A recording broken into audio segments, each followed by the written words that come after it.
My original name was Alurista Documentary III. So that was a little bit too long to carry around and tell people about. So, like I shortened it to one, and now it's Alurista. It's my pen name. I shortened it when I began to write. I write my poems for myself, for people I like, for people I love, for the people I love, for the people I identify with. This is why I did not become serious until 1966 with my poetry, because before that time it was just tripping out on words, Did nice and I put it down. But around 1966, it gained a new significance. It meant a new media through which I could communicate with my people, with the Chicano people, with my carnales. I relax while I write poetry. I enjoy doing that. You go through so many things through a day, and you build up a sort of a reservoir of experiences that are with you, and at the right time, which is usually after midnight for some odd reason, I settle down and try and pour myself out with whatever is in me. That's one way I relax, and that's also one way I explode. In whichever way I couldn't burst out during the daytime, I burst out in the nighttime on my paper. So I call my poetry Chicano poetry, revolutionary poetry, because it belongs to Chicano people. In a sense, I am a creator, but also an instrument. I am a creator because I put things together, and I am an instrument because these things come through me. The scars of history are on my face and my body that aches. I vomit blood and shed free tears. I do not ask for freedom. I am freedom. The reason why I came to the States is because some relatives went down in 1959, somewhere around there. They went down there to visit us in their residence in San Diego, and they asked me, kidding me, would you like to come to the United States? And the first thing I thought of, being an 11, 12-year-old child, I thought, hey, I'd like to go up there to see Disneyland. So I came over here to see Disneyland, and I haven't seen it yet, man, it's really a bummer that I never got to see Disneyland. And then after I had been here a year, I was really digging on my school. I was really digging on my classes and things like this, and on the fact that I could be independent.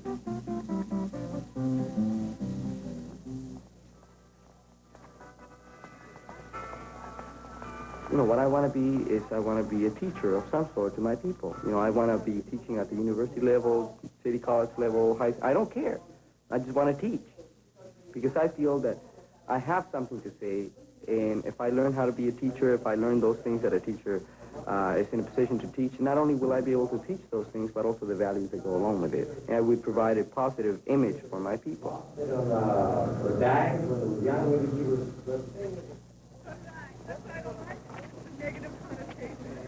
Alienation is a thing that I've experienced here that I didn't experience there. Large numbers of people, look at San Diego State, man, 23,000 people, they roam around like robots, never looking at each other, just going from room to room. And they get out of class and they go to another class, and, this type of thing. And I saw here, one of the things that I discovered here was alienation.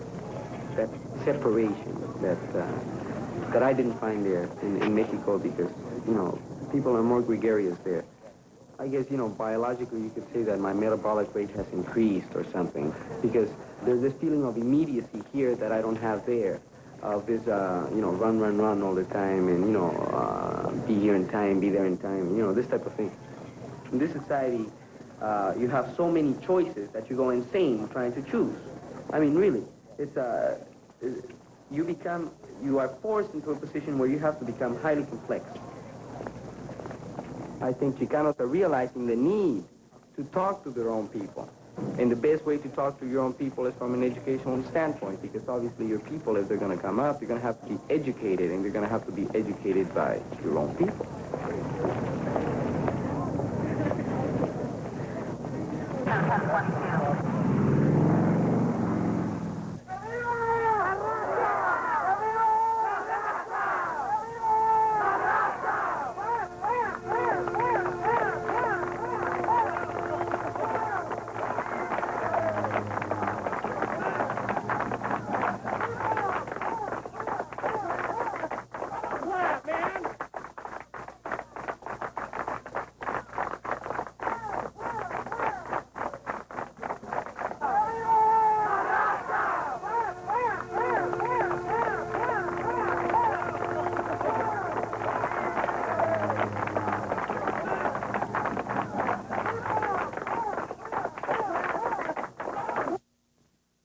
Juan Valderrama is an amazing human being. He's been through the vicious cycle of into jail and out to the asphalt wilderness. He's broken the cycle. He's a man of strength. It was a pretty big pressure in a way, really, because, you know, you go around, you see all these other kids dressed up, and all of a sudden, you know, you can see that you're a little bit different because you don't have the coin. As far as I can remember, it's always been speak Spanish in my house. It must have been right in the first kindergarten when I had to start learning English. It was hard. First, you pick up English, they tell you not to speak Spanish, and that kind of messes you up right there because every other kid has a 5-year head start on you. But it would be a lot better if we had Chicano teachers in the schools teaching us, or at the very least, Spanish-speaking people, and Chicano food, and like I say, bilingual education, so we can learn along at the same time English and Spanish. I progressed well, I guess, to an extent, up until the 7th grade. When I shot into the 7th grade, it was all over. The downhill fall. Well, the first time I really got in trouble was when I was 12 or 13. You know, they threw me in juvenile hall for 3 weeks. That started to helping me mess up in school a little taste, you know, because I got behind my studies, and then what the hell, you know, you don't care, you know, about too much. Once you start that little thing going towards jails all the time, it's real hard to stop.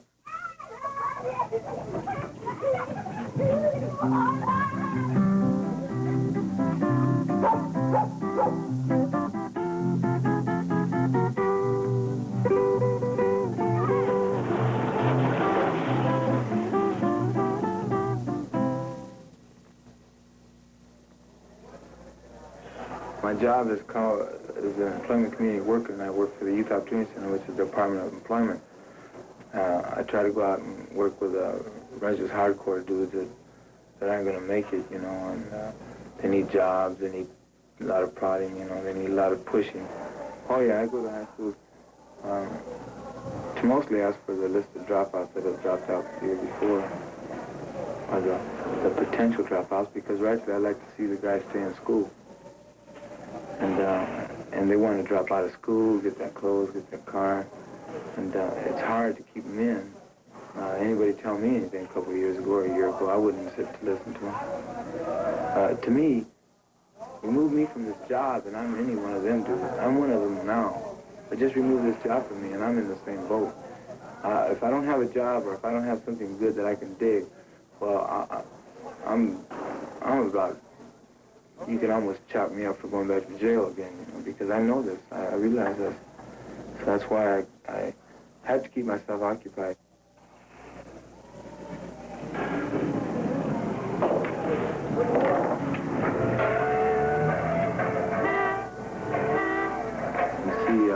Down in the body was guys messing with heavy things that they just want to escape reality. You know, they want to just get rightly whipped out of their mind, you know, and not in the sense that they're going to be tripping out and everything, but they just want to escape a lot of things that way. The thing is, see, you can't go in there telling them to put down, you know, they laugh at you. Because if I go in there and say, don't get loaded, well, they're just going to say, okay, yeah, that's a good idea, you know what I mean? But I know it's going in one ear out the other. The marijuana is illegal. There's a big bus behind it. So as far as I'm concerned, I don't want a bus. So I'll stay with it. But this is the reason I have now. The reason I had a couple of years ago, a year ago, wasn't that. I didn't give a hell then. I can't rightfully push the establishment because I don't even believe in establishment, man. I mean, I'll tell you like it is. But if I knock them down, I'd lose my job, you know. And if I lose my job, then I can't help in the little minor way that I might help a guy here and there, you know what I mean, to get into a job. Well, if I actually put the establishment down and people find out, wow, this guy's talking against us, let's get rid of him, then I'd be out, and I'd be, like I say, right back on the streets with them. So it's a pretty fine line to walk, you know, and it gets hard at times. Because if I go in there, like I say, telling them, you know, the stars are groovy and everything like that, well, then I'd lose my effectiveness in any way I could help them. And it's hard. It's really hard because it gets too heavy sometimes.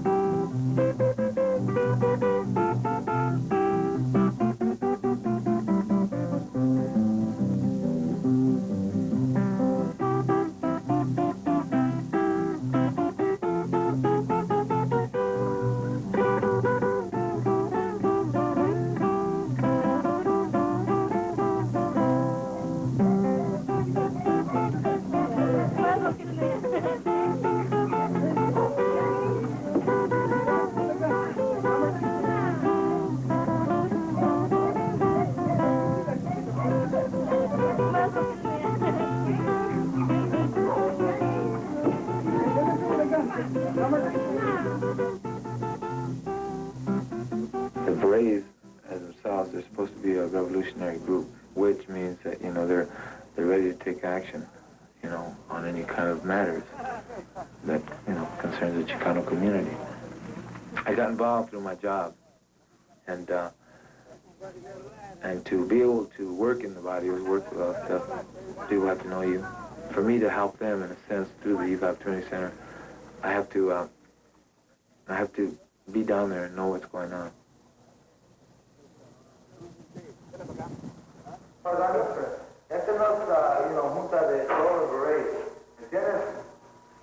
This is a select group that we've asked to be here. I thought maybe we were going to have something else, but other things came up and the guys ain't going to make it, okay?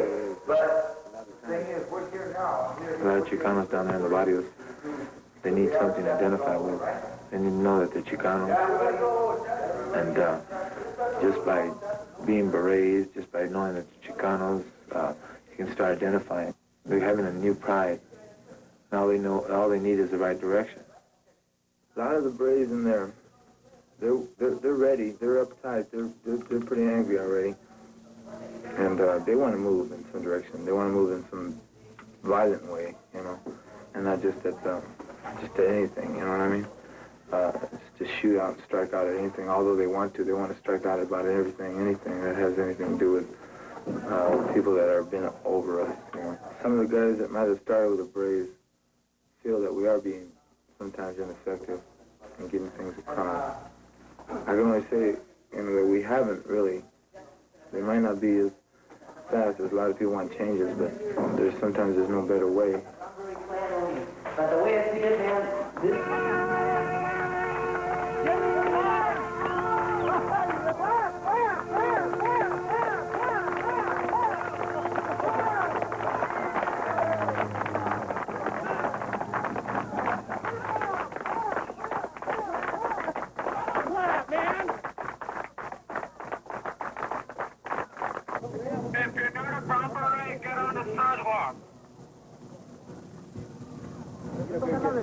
Agarren a ese hombre, amárrenlo.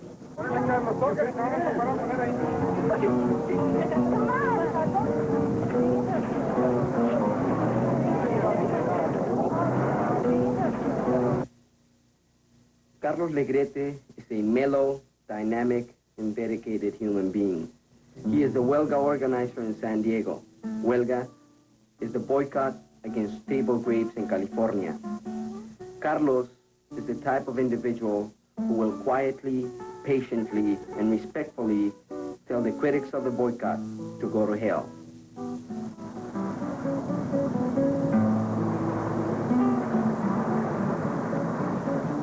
I went to school here in San Diego, but I worked in the field in Salinas. In the past, it's always been the grower would approach them, the farm worker, the unorganized farm worker, and say, you know, I'm giving you $1.25 an hour, as he did to me when I was in Salinas. And you have no choice. Take it or leave it.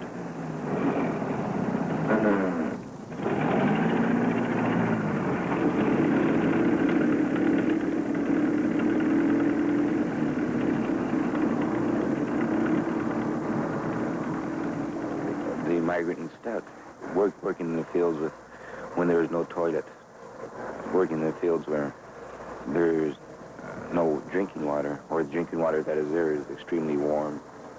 I remember working in construction.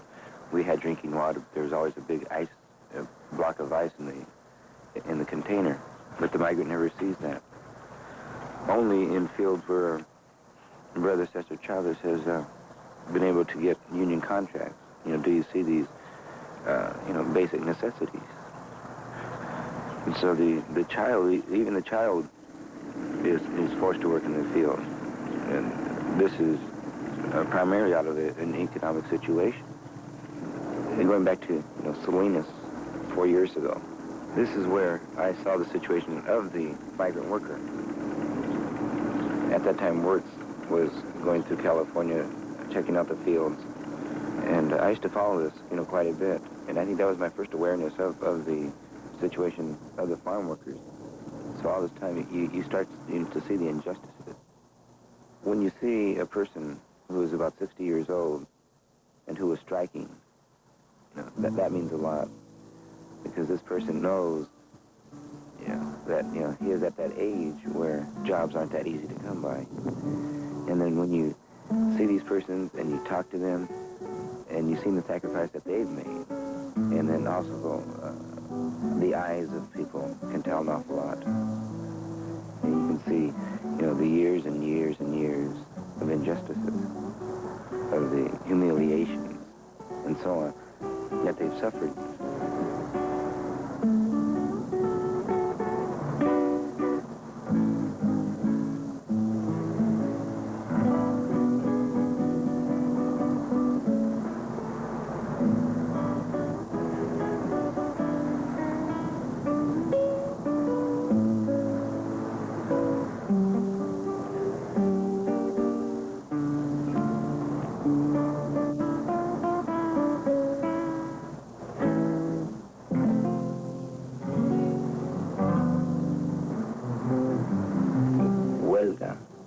Or strike is the boycott against California and Arizona table grapes, and which is going to its 5th year. What it basically is just the right for a certain group of individuals, workers, to determine what their future is going to be. Here in San Diego, I'm the coordinator of the boycott, getting picketers, speakers, to speak for the farm workers, getting people to make flags, just a number of things. But it's just the organizing itself, which is my job, presenting the situation of the farm workers to the public. I've spoken to many groups here in San Diego, students and politicians, civil rights, social organizations, anywhere that we can pick up a supporter too. That's my job, to get out and get that support. It's something that I enjoy, something that is very meaningful to me, something that's worthwhile, something that I can identify with. My wife is extremely active, sometimes too active in the movement. Carlos coordinates the boycott, and I'm his secretary, and I'm his substitute. If he has 2 engagements on one night, then I take his place. I go and make speeches for him, or I do his telephone calling. I line up his appointments. I picket. I send out leaflets, talk to store managers.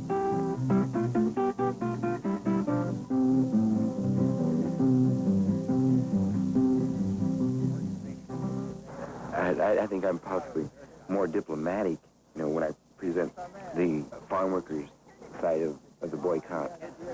She's not as tolerant as I. She's, I'll say things in a very diplomatic way, and I'm sure this works. She also, my wife, Linda, she does not do it so diplomatically as I. She's more straight and forward. It takes me 10 minutes to tell a person that So that's a decision you've got to make. Sometimes it takes her 1 minute.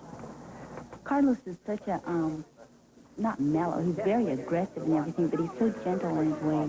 And I think sometimes when he tells people things, they really don't listen to him. And I have a loud voice. I just really tell them, you know, blah, blah, blah. And I guess sometimes I just sort of make them feel like if they don't go on the picket line, that they're just really sellouts, you know, that they should be there.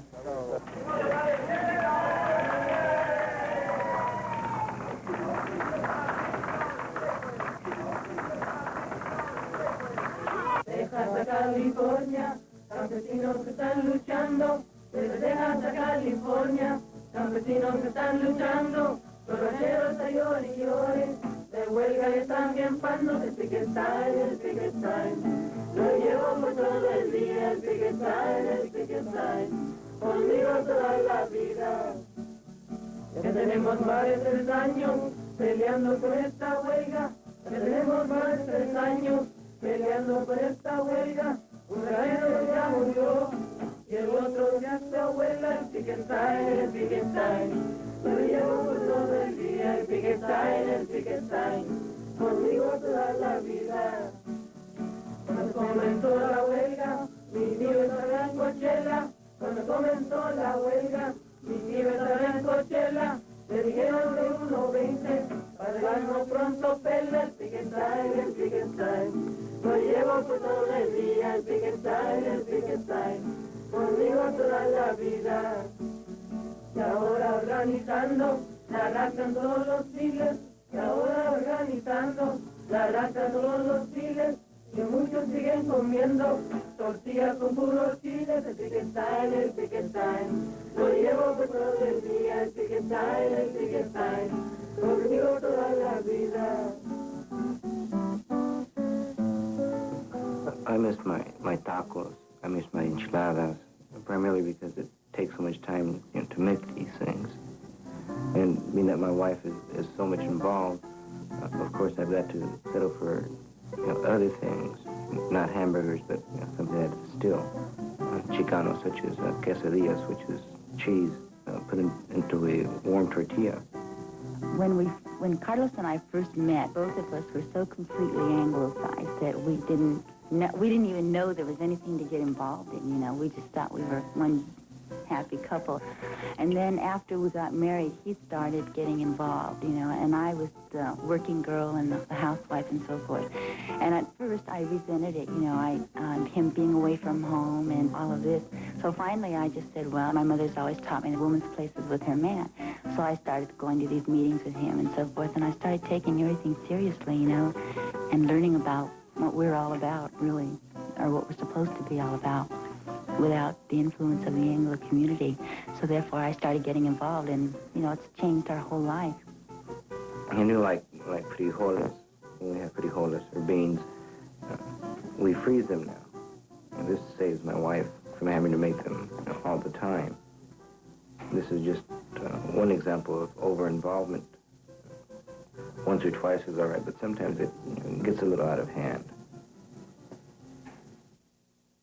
It takes a lot of time to prepare Mexican food, and because of my involvement, I don't have a whole lot of time to prepare tacos and enchiladas and tostadas. We eat quickie burritos and beans. Like beans, it takes about 4 hours to make a pot of beans, and I'm just never home. Very seldom am I home 4 hours in one time.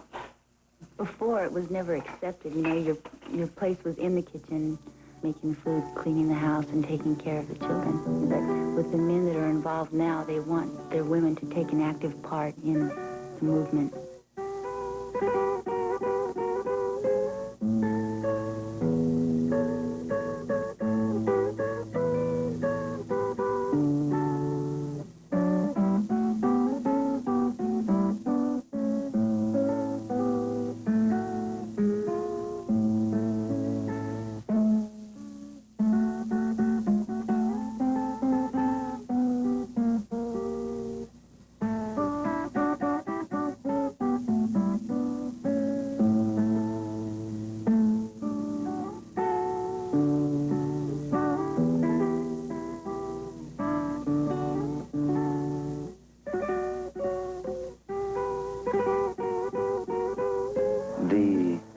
Chicano people will always live on.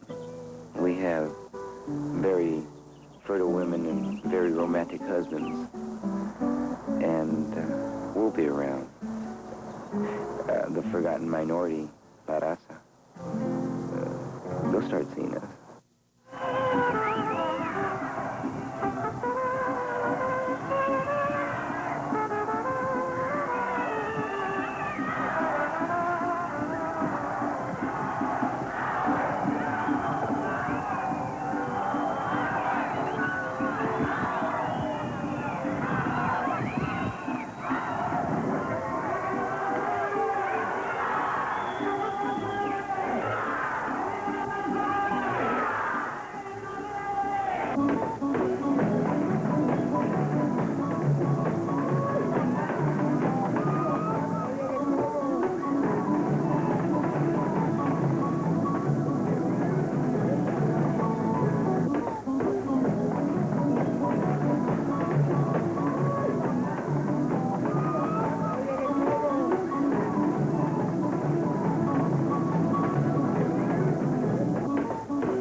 This film was made possible by a grant from the Ford Foundation.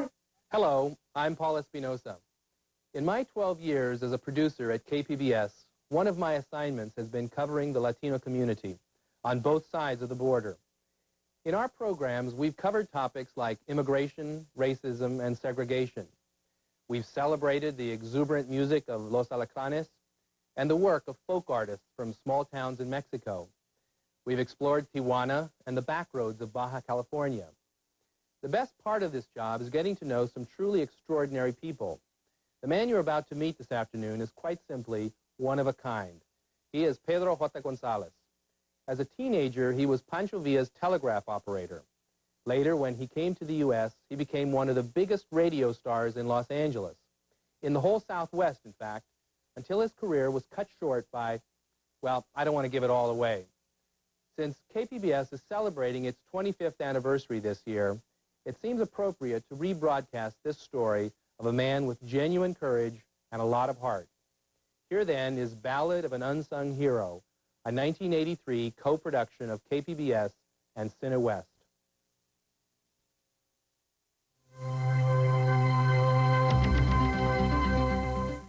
National presentation of this program is made possible by local McDonald's restaurants.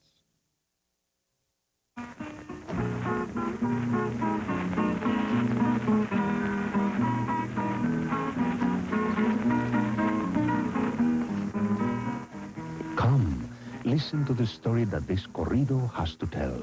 Señores, oigan la historia que refiere este corrido. So many old Mexican ballads begin this way, passed on from generation to generation. They sing of unsung heroes and events. This corrido tells of Pedro J. Gonzalez, a man whose life story symbolizes the history of people of Mexican descent in the United States. Pedro J. González, de quien vamos a cantar. El anunciado de radio que se hizo más popular. Today, Pedro is 88 years old. He lives in San Isidro, California, less than a mile from the Mexican border. Like many Mexicans of his generation, Pedro recalls fighting on the battlefields of the Mexican Revolution in 1910. Later, in the 1920s in Los Angeles, Pedro became the most famous Spanish-speaking radio and recording star of his generation. In 1934, at the height of his popularity, Pedro was sentenced to 50 years in San Quentin prison after one of the most controversial court cases in Los Angeles history. Ramo que en el ramo Me imagino que es peligro. de la fresa. Sí. Adelante. Yo desde entonces... For the past 66 years, Pedro and his wife Maria have faced a life together, covering 5 generations and 84 descendants. They first met during the Mexican Revolution when enemy troops were about to execute Pedro. To save his life, Maria and several school children ran out and stood between Pedro and the firing squad. Pues estaba muy chamaca, que iba a saber yo del peligro. Me dijeron, arrímate, ponte ahí con todas las niñas, pues yo fui y me puse junto de ellos. Uno ignora el peligro en esa edad. A los 3 años, accidentalmente en un party, en una fiesta, me la presentó la mamá, dice, esta señorita es mi hija, es una de las que estaban entre el pelotón de soldados que le iban a fusilar. Me acordé de aquella tragedia. Y tocó la música, le pedí permiso para bailar, bailé y luego ahorita le hice el amor. A los 3 meses ya éramos... Nos casamos.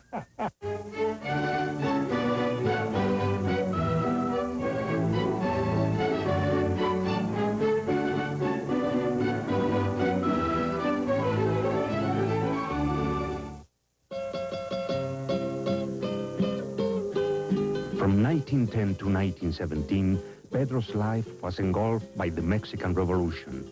Reacting to the long dictatorship of Porfirio Díaz, almost 2 million Mexicans would lose their lives in the first major revolution of the 20th century.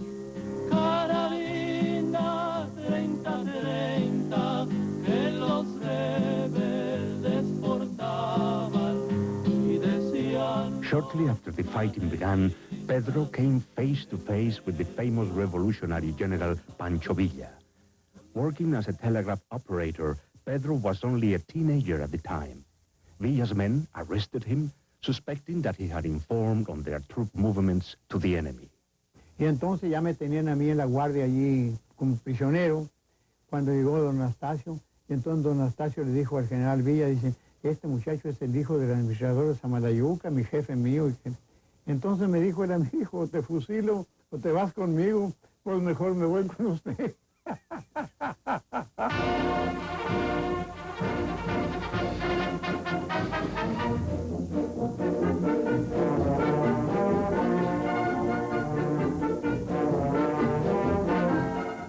With the overthrow of Porfirio Díaz, Francisco Madero rode triumphantly into Mexico City in 1911, uniting the followers of Emiliano Zapata from the south and Pancho Villa from the north.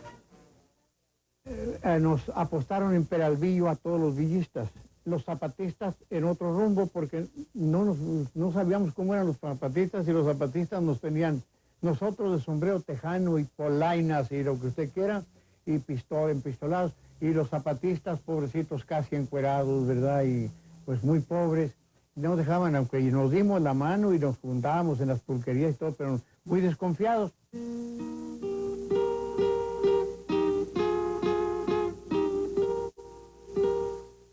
Emiliano Zapata championed the battle cry of Tierra y Libertad, land and liberty.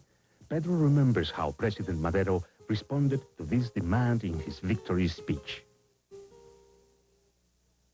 Que el triunfo se debía a aquella comunidad humilde, revolucionaria, que fuéramos a nuestros cuarteles, para que volviéramos a nuestros hogares, para que fuéramos a trabajar la tierra, que cada uno tendría una parcela propia, que uno de sus primeros decretos sería la garantía de la propiedad de la tierra.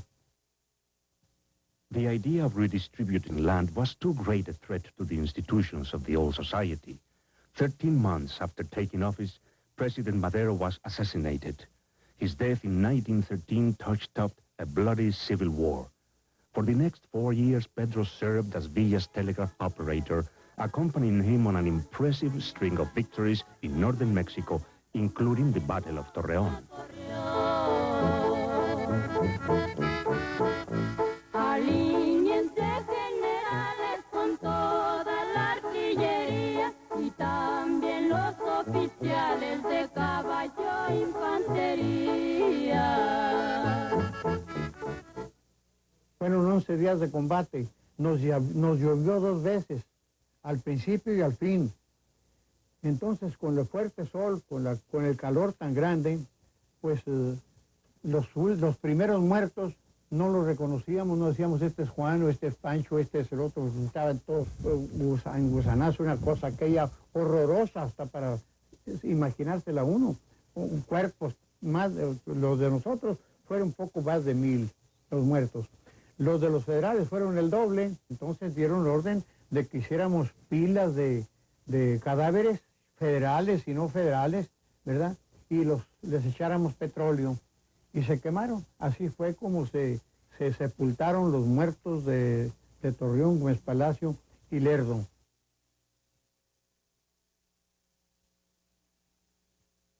"60 years later, in 1974, Pedro and his commander on the Torreón battlefield, General Raúl Madero, were invited as representatives of revolutionary veterans to celebrate Mexican Independence Day in California. Pero cuando veníamos en el avión, que en representación de Chavarría, vi yo una manta grande que decía veteranos revolucionarios. Le dije al general, oiga, pues aquí hay veteranos. Dijo don Raúl, dice, no, posiblemente son veteranos de la Segunda Guerra, ellos también tienen aquí veteranos. Y pues que nos vamos bajando. Pónganse ustedes a pensar cómo nos sentiríamos que aquellos muchachos de Torreón, Lerdo y Gómez Palacio de 1914 eran los que vimos muertos, muchos de ellos.